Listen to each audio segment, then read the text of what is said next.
everyone, welcome to my first bullet journal video.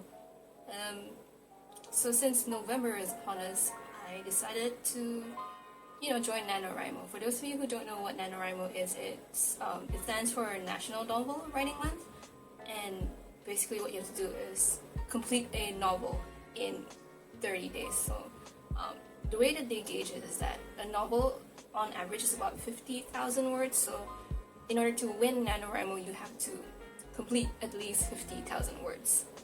And because I am a glutton for punishment, I decided, why not join?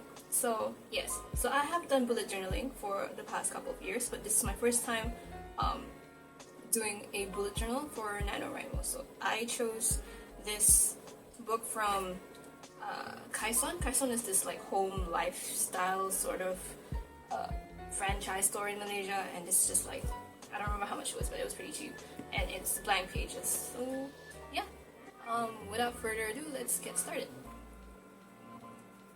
So the first page is blank. I didn't really know what to put in here because even though I said this was a NaNoWriMo bullet journal, I figured I might want to use it for other story ideas as well. So for now, I'm just keeping it blank. We'll see what will go in there. The next page, next page, I'm going to cover that up because that is a working title for the novel I'll be writing for November. So the first page, the first two pages are just quotes that I thought would fit into my novel. So these are poems I found on the internet. I think I found them, a lot of them on Pinterest. Sometimes I just Google them.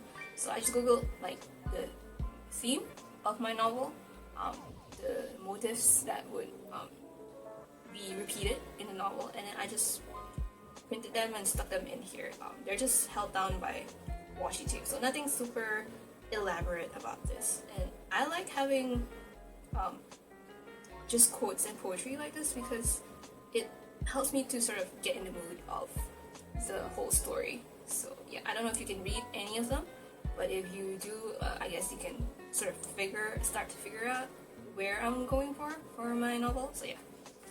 And then the next page will be the character profile. So this is So this is the character profile for my lead character. So I've covered the most of it because I want it to be a surprise.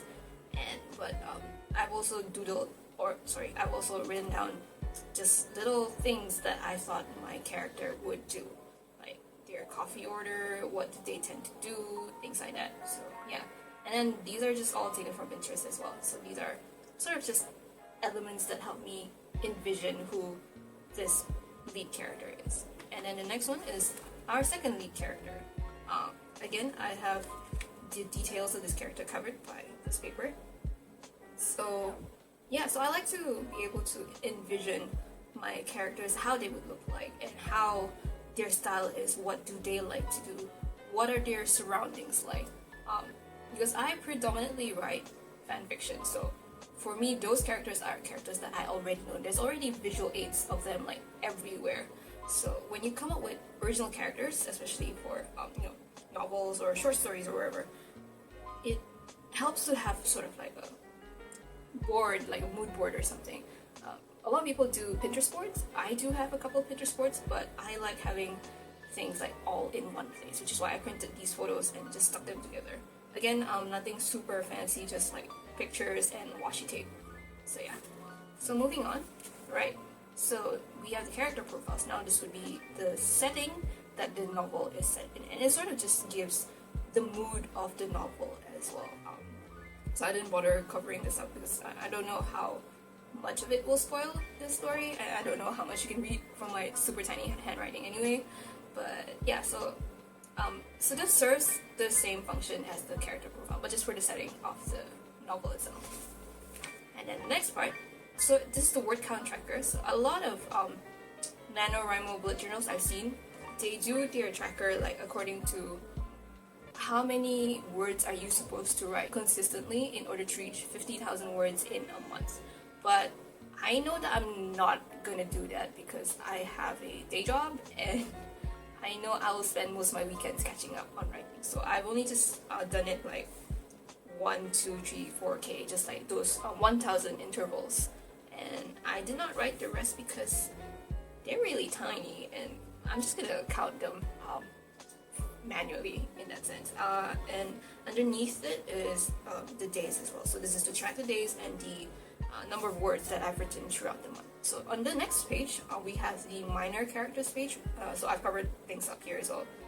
So what I do for this is basically I sort of do a mind map for my major, for my lead characters basically. So I put their name in the middle, and then I sort of like just branch out, figure out who their friends are, who their family members are, and just little bits about them as well. So I don't really have a visual board for my minor characters. I'm not sure if I want to do that, but for now I'm satisfied with this. So yeah.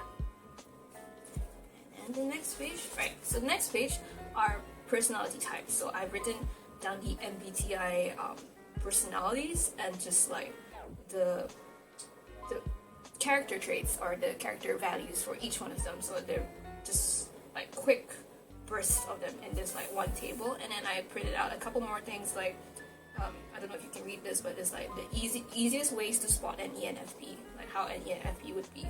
And over on this side, I like to look at Hogwarts houses as well, because I feel like there's a lot to be said about the values that each Hogwarts house represents. So I was like super into Harry Potter as well when I was a kid, so yeah, it has stayed with me and has actually helped me develop my own characters and their motives and what drives them and what holds them back, their best and their worst traits. So yeah, over here I just doodled like a notebook page, and then I said pros and cons of Gryffindors or Hufflepuffs, for example. So for Gryffindors, you know, pros, they're fun, they'll fight anyone for their friends, they'll defend their friends, and I don't know if they have a good sense of humor. I'm a Gryffindor, I don't think my sense of humor is that great, but yeah. Cons of a Gryffindor, they will jump off a cliff for a dare.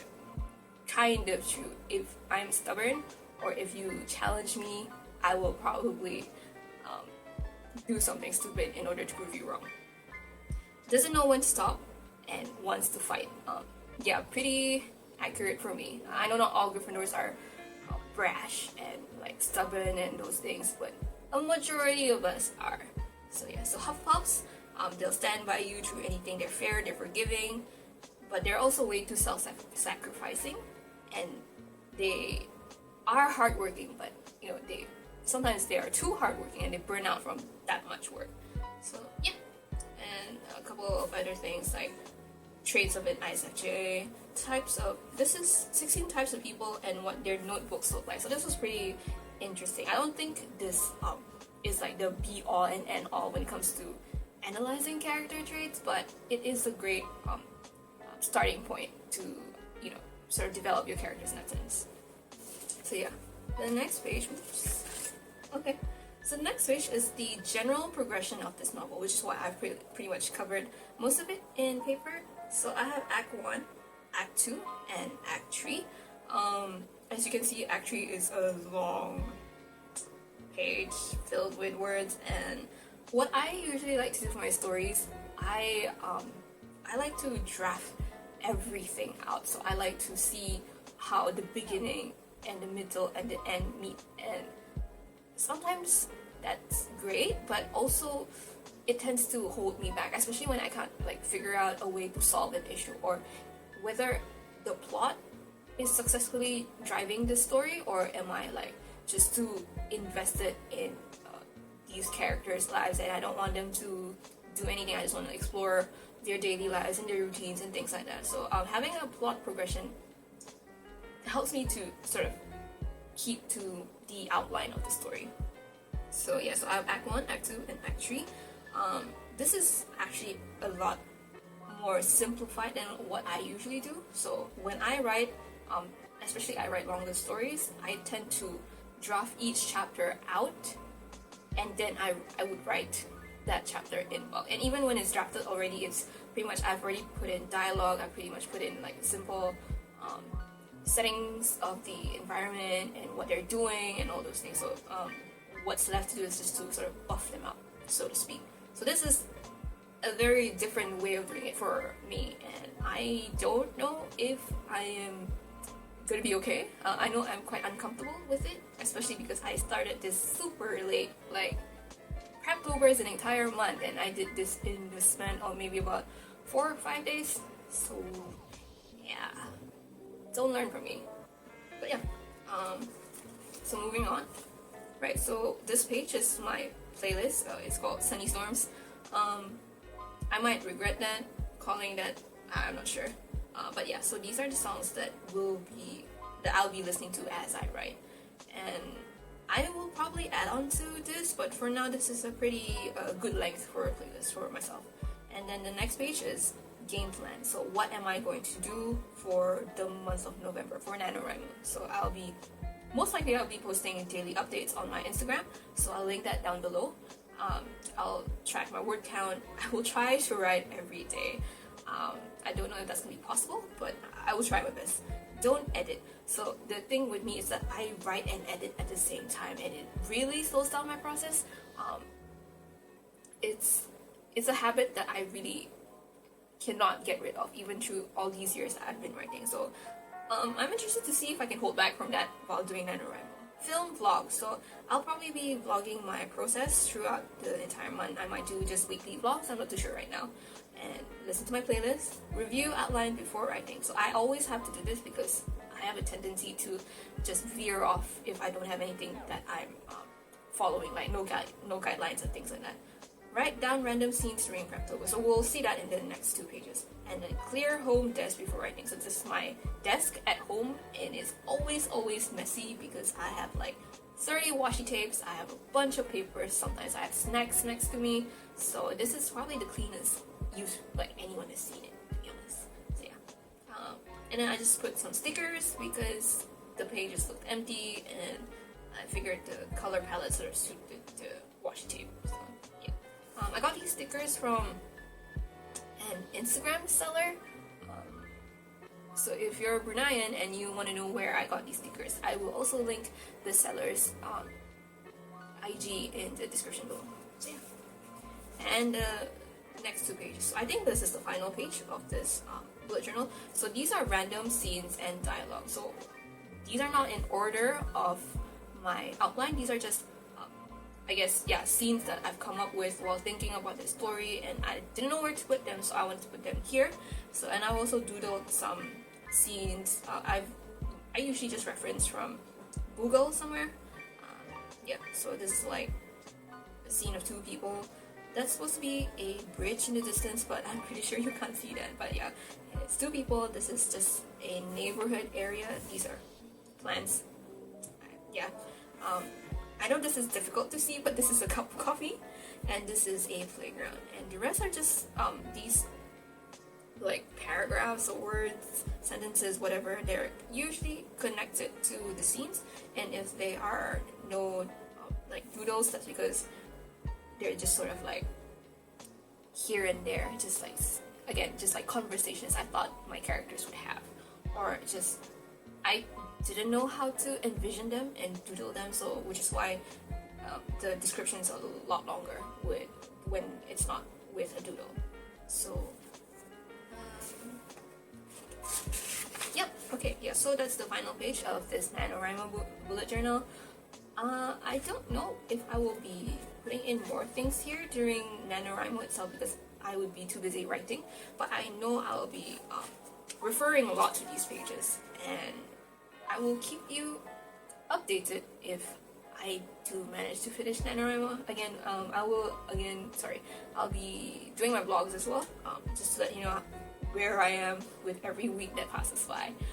So yeah, I'm excited for NaNoWriMo. I'm also super nervous. I've not done these kind of word sprints before.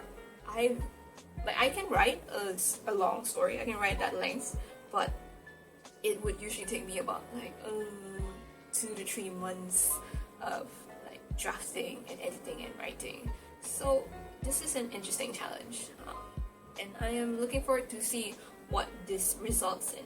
I know that it's not going to be great, especially since it's a first draft, but I really do believe in this story, and I want to, make it come into fruition. So the only person that can do it is me. So that's it. thanks for tuning in.